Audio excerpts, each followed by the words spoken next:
800,000, 900,000. That's 1 million right there.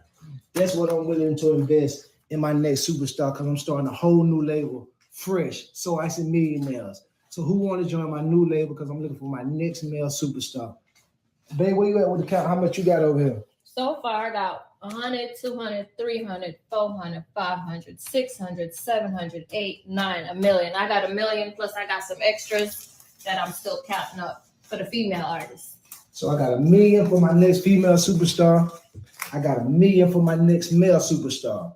Who want to join the So Icy Millionaires? Hit my DM right now. Happy 4th of July. Fuck y'all haters. Ow. Oh, okay. So for people who don't know or what's going on, it seemed like Gucci Mane don't understand how to actually read the room. And when I say don't know how to read the room, of course, like I said, Gucci, even if you paid attention to that video when he sit here and took it out, it was not this what is it? The 1017 So Icy Boys or 1017 Entertainment or whatever the name of his thing now. It was 1017 Millionaires. So he's trying to sit here and throw the money into the play because a lot of people of course, everybody's seen the stereotype between whatever 1017 Entertainment or whatever the previous name to the label is, and I guess that's why he's trying to throw the millionaires in it. But bro, I don't care what you say, you're just a horrible label owner. Nobody wants to sign to be affiliated with whatever Gucci got going on right now because it just don't make sense. So you're trying to allure people in by just sitting here saying, bringing it up with the money thing. Bro, nobody cares about the money. Nobody's sitting here no reasonable person with common sense is willing to say, oh yeah, I'm gonna sign to Gucci for $1 million right now, but my chances of me dying or going to jail, like that jinx and that aura on that label, it's just nasty work, dog. I don't care how much money you send the offer. And let's be clear, it may be some young dudes in the hood right now who need $1 million. That $1 million seems sweet, so you're going to entertain it. But I don't necessarily know. And the people who will entertain that $1 million, 9 times out of 10, those aren't the artists that I would want to sign. I want to sign. Like, let's be clear, like most of these rappers now, if you got some real buzz or some real motion that somebody actually will want to invest in, I don't necessarily know if I need the $1 million up front. Of course, listen to what I'm saying. It sounds crazy. Like, oh, who don't need $1 million or everybody want $1 million? Yeah, but do I, if I actually got songs that people checking for? Like if I'm actually an artist that got some, I've seen a young lady, I believe she's from St. Louis. I think she did like a joint where it was kind of almost like reminiscent of King Von's Crazy Story. I can't remember her name. She got a joint on Say Cheese right now, and they posted a joint. It was what was the joint that they posted on Say Cheese? It was like a My Hood joint. It was like, oh yeah, I'm from St. Louis and this, that, and the third. I literally just seen it the other day, and then it sent me down like a rabbit hole of playing some of her songs. I want to play this little clip because it ain't got no music on it. But it was like basically something in St. Louis. I hope they ain't take it joint down, did they? Oh, they may have. It was tagged on her on Say Cheese page, but it's not on there right now. But anyway, it's a young lady from St. Louis. I can't remember what her name is. Oh, did I? Oh, she just. Nah, that was Mellow Bucks. Yeah, but it's a young lady from St. Louis right now who got some buzz going on. Or even somebody from Chicago, the young lady with Mellow Bucks, and she just put out a song with G Herbo. I don't necessarily know. If I got a buzz, I'm not signing to Gucci. If Gucci get anybody to sign for that $1 million, and I think even probably the $1 million is cap, can't see right now you about to throw away $2 million? Because at this point, that's what it would seem like. Gucci has, outside of Pooh Shiesty, what is the artist that Gucci has actually got some real conversation behind? To me, it's not one, so I don't necessarily know if I'm going to be running to take the $1 million from Gucci Mane. And Pooh Shiesty he don't got he had full project? Yeah, he got full project. He got like, wait, under Gucci Mane? Yeah. Oh, okay. I thought that was just before. No. That project did that. What was that? Whatever his first project was, the one when it was like a cartoon character or a Legos man or whatever the hell that was. Yeah, that was under Gucci Joe. Because I think, but he got his buzz off of YouTube. So that only project he got out is under 1017. Oh, okay. Yeah, but I just can't. Me personally, it's nowhere in hell. I don't care about that $1 million. Like, it looks sweet. Even for you to sit here and like her to sit here and say, "Oh, fuck the haters," like, bro. You had to make this video because you know that nobody want to sign to y'all. And it's okay. I think what Gucci had to realize, what Jeezy realized. Some rappers, you are just better at just being a rapper. You don't have to be a CEO. Everybody ain't going to be Yo Gotti, dog. Yo Gotti is a one of one when we talking about, man, he might be like Yo Gotti may literally be in a league of his own. Outside of old Raw, like the old MMG Rick Ross had definitely had a great eye and ear for talent. But it took Ross a minute. Like, let's be clear. Ross had what was Triple C's? Like, nigga, none of them niggas caught no buzz. Like, Gunplay was just Gunplay because he was Gucci man. I mean, because he was Rick Ross's man. But it wasn't because like, oh, Triple, like For people who don't remember, like even if you comparing the two, like let's just sit here and say if you go back real quick and you compare Triple C's to CTE, like Jeezy's original rap crew was better than all of them outside. I mean, look, let's be clear, Gucci probably had a better rap crew at that time. Like we comparing all three of them, if you sit here and say, or even throw all four of them, if you sit here and say, "God," if you compare it to, then if you throw T.I. and then T.I. probably had the best one. What, Grand Hustle? The original PSC, the original Ground Hustle. When you talking about it was just shit, even if you just go if you just go Dro compared to if you go Dro success compared and if you throw Iggy Azalea in there, yeah, T.I. may have the most successful. I'm not talking about what they got now. I'm not talking about, but I'm talking about just original, like the original members, like the first people that they like you got familiar with them from or was signed to them. T.I. probably had the best one because he had Dro. Like, let's be clear, Walker streetwise, Walker had his thing, but Walker's kind of like I can't give Gucci credit for Walker because Gucci was in jail when Walker was Walker.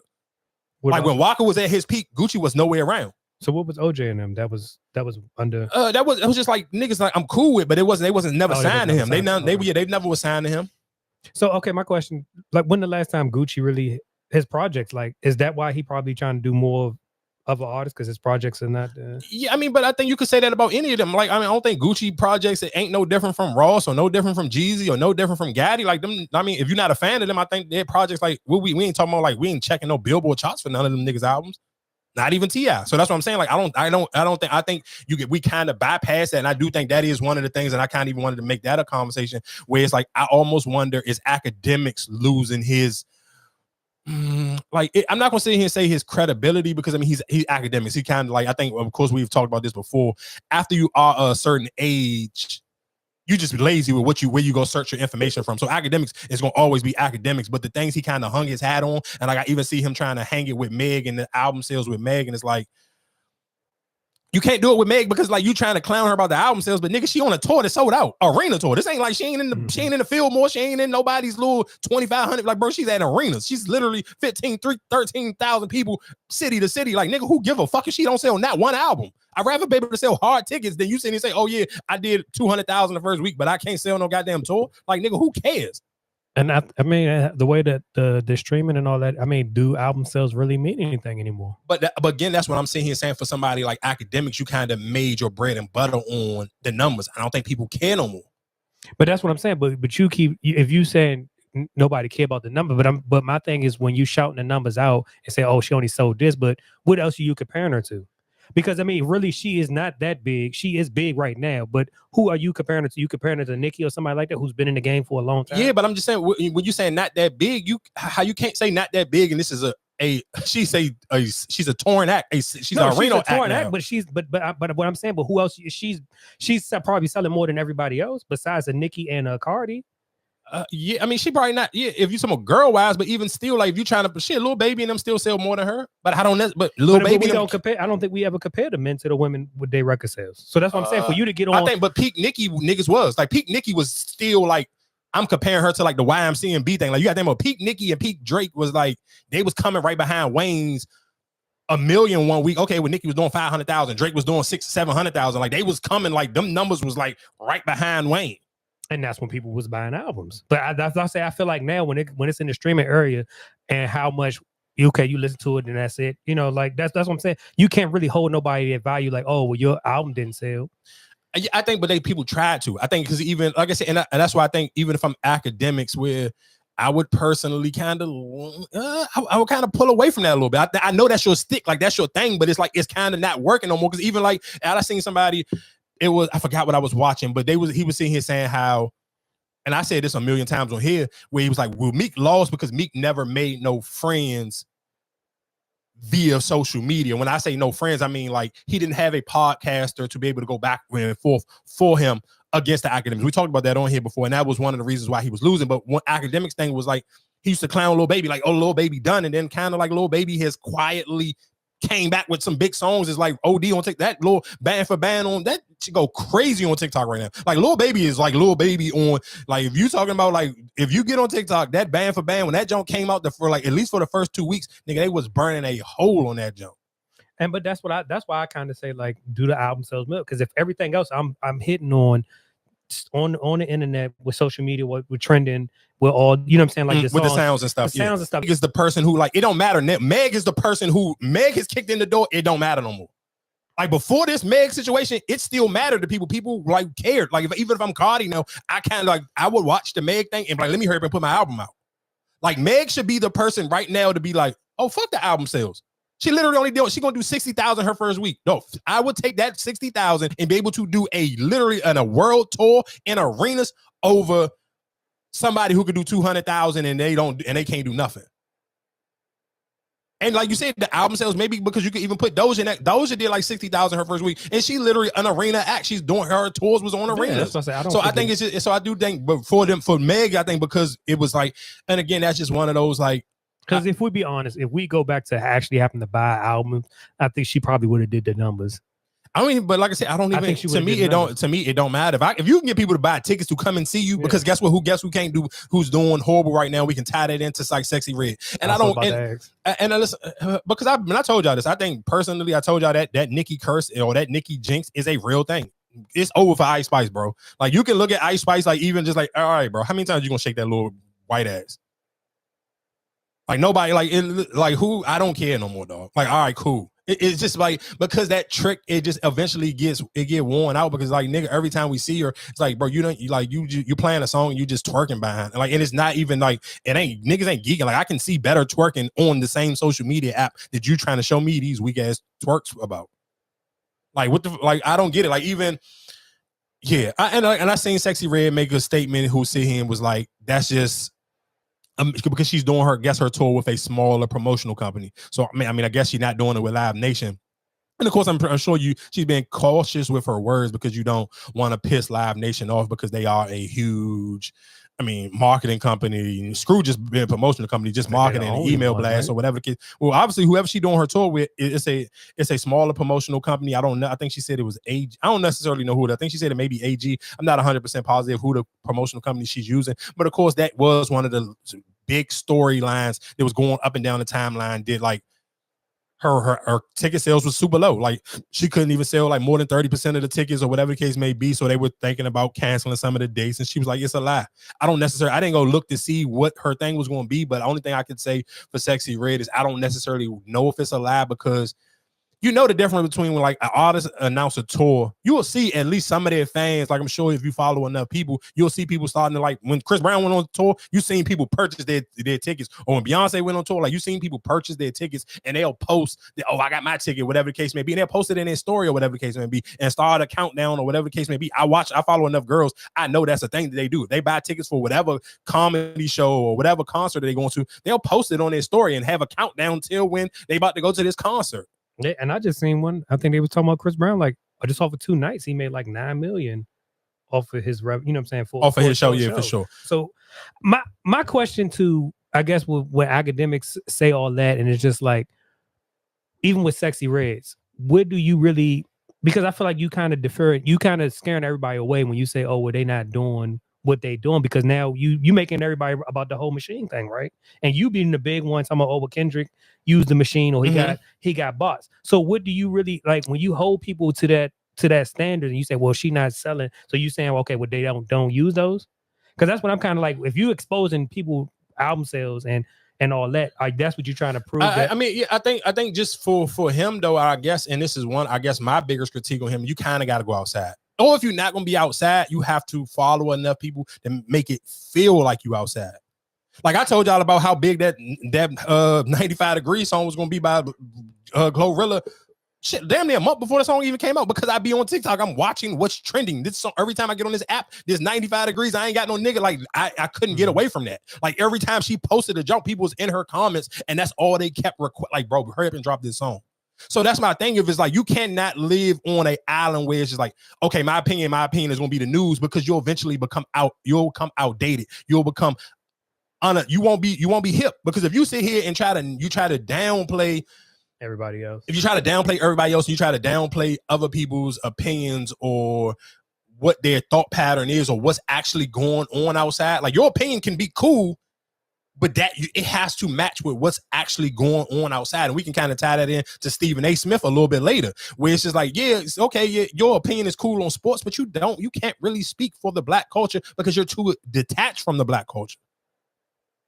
So it's just like, even with academics, where it's like, okay, you're trying to make it the numbers thing, you're trying to clown people, but nigga, it's summertime. Yeah, that shit may be easy to do during the wintertime, but it's summertime and people actually outside shaking ass, getting behind some ass, getting drunk, turning up, enjoying themselves. Nigga, I don't give a fuck about you and them numbers. You can take them numbers and shove them up your ass because I don't care, nigga. I know what's going on outside. And one thing I've learned as a man, you can't tell women what's gonna be hot for them. Cause I swear to God, that lotto shit, I did not like the singing part. Nigga, people are eating that. I could not believe how over the weekend or over this 4th of July week, I could not believe how many women I seen in their captions. Big mama, big mama, big mama. I was like, oh, she did it again. And I'm a lotto stan, nigga. And I was just like, nigga, that second part. And again, shout out to lotto. And I think that's sometimes where your team got to understand your fan base, and shout outs to her because her team understand her fan base. Like, yeah, you got niggas who like you for that rapping shit, and then you got girls who like the singing shit.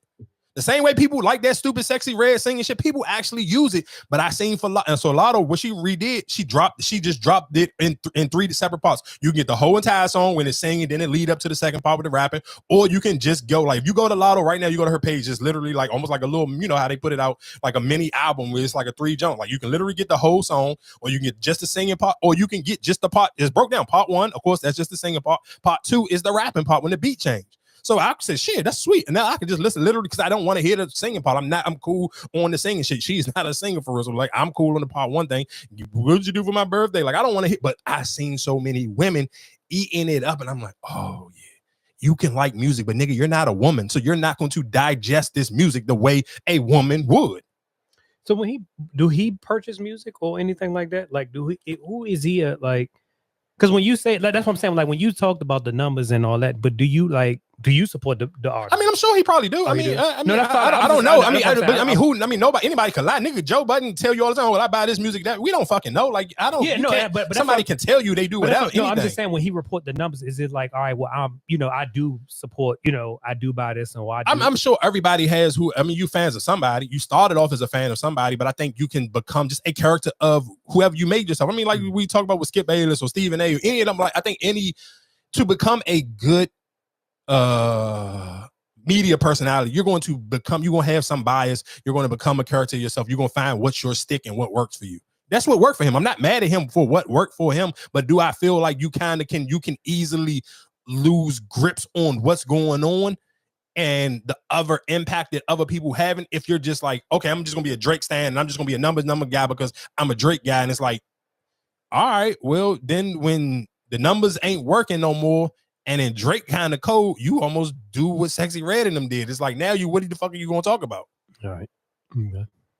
So it's just like everybody kind of had their little stick. I don't think everybody is just well equipped to sit here and make yourself well versed. And that's one of the reasons why Shannon Sharpe is so big now, because like, yeah, I got Nightcap for sports, but Club Shay Shay is gonna be for the culture. So now I get to separate myself. And even when I'm doing Club Shay Shay, I'm interviewing like I don't know what the hell is going on. I don't know shit about the music business, so I'm going to ask questions as a fan would. And I think that's why his interviews are doing so extremely well. And that's where he's separating himself. Like, and that's what you see. And even again, like somebody looking like Stephen A., you can tell he's trying to chase what Shannon Sharpe got going on. And that's when Stephen A. is trying to lean so many of his cultural opinions, but they don't land because you're just too detached from what's going on, and you're not humble enough to learn what's going on. And you just loud with an opinion is like that opinion don't sit well. And then you got to kind of go on a back and forth or apology tour and just like, yeah, man, all right, nigga, you just stay in your lane. Everybody is not well versed enough to be able to double dutch in and out of different lanes. And you're right about that. But I feel like even with Stephen A., I feel like I'm not gonna say he's detached. You have your audience base, and your audience base is not that young, but you want to be that young. Yeah, but his audience base realistically is dad age. He's 70-something. Dad don't give a fuck about O.J. Simpson or fucking Will Smith and the Bad Boys. But that's what I'm saying. But you voicing your opinion to try to please to everybody else. But it's not gonna land because you're again You're right, detached. You're not hip to really what's going on. You're too old, you too rich to know how niggas really feel about Will Smith. You too like you ain't a real nigga. You don't know how niggas really feel about OJ. So when you having these hot takes, niggas is not like cool on that. But while we just on tour wise, I do want to play this clip of Chris Brown. I mean, this young lady who went to the Chris Brown concert. Her picture did go viral, and they attached it to a story. And basically, the story was trying to sit here and make it seem like Chris Brown gave her like I don't know free tickets or gave her 10 bands or something. I'm gonna play the clip and you can kind of get a better feel of what she had.